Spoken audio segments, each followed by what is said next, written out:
Hurricane Ian, Florida braces for nasty day as intensifying storm nears. Millions of people in Florida are bracing for life-threatening storm surges, catastrophic winds and floods as Hurricane Ian approaches its shores. The powerful Category 4 storm is expected to make landfall along the southern portion of Florida's Gulf Coast later on Wednesday.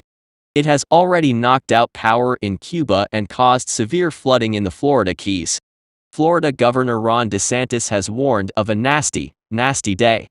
The hurricane has wind speeds of up to 250 kilometers per hour, 155 miles per hour, just shy of the threshold for a Category 5 storm, the strongest classification. Only 2 Category 5 storms have made landfall in the U.S. in the last 30 years. Ian is knocking on the door of a Category 5 storm, Mr. DeSantis said, adding that bridge closures and 40,000 power cuts had already been reported. The National Hurricane Center, NHC, said the storm was rapidly intensifying. Ian was initially expected to make a direct hit on the Tampa Bay and St. Petersburg region, the first direct hit on this area in 101 years, but the latest forecasts show the storm moving further south.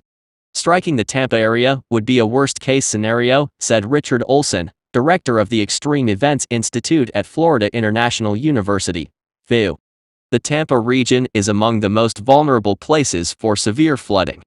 Low elevation, rising sea levels, and a large population increase, the risk of a catastrophic tidal surge in the area has all three.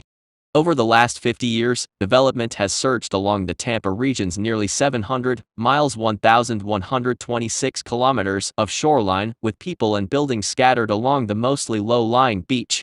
We've moved toward the coast, we've moved toward the water. This is, in its own way, a human nature train wreck, Mr. Olson said. It's a terrible thing to say, but it's a little better if Ian hits south. Hurricane Ian was about 75 miles off the coast at 5 o'clock local time, 9 o'clock GMT, when the NHC announced it had become a Category 4 storm. People in the highest risk areas, such as Charlotte County, where the hurricane is expected to make landfall, have been urged to hunker down and prepare for the storm. Governor DeSantis said it's no longer possible to safely evacuate, adding that people should keep off the roads and make their way to shelters. The area at highest risk spreads from Naples to the Sarasota region, said the NHC. Tornadoes have already been seen in southern Florida, the National Weather Service said. Conditions were rapidly deteriorating along the southwest coast of Florida at 6 o'clock local time, 11 o'clock GMT, the NHC reported. Ian is likely to lose speed as it nears Florida, effectively prolonging the storm's effects and threatening up to 20 and 1.6 feet of rain in some areas. Governor DeSantis said there was a major recovery effort in place for after the storm has passed, including emergency services and linemen. He urged residents to be cautious and avoid hazards such as downed power lines, standing water and damaged trees. Mr. Olson said his constant worry as Hurricane Ian neared the coast was under evacuation. On Tuesday, police went door to door in some areas and asked people to leave. Residents have been buying water bottles in bulk, boarding up windows and moving garden furniture inside.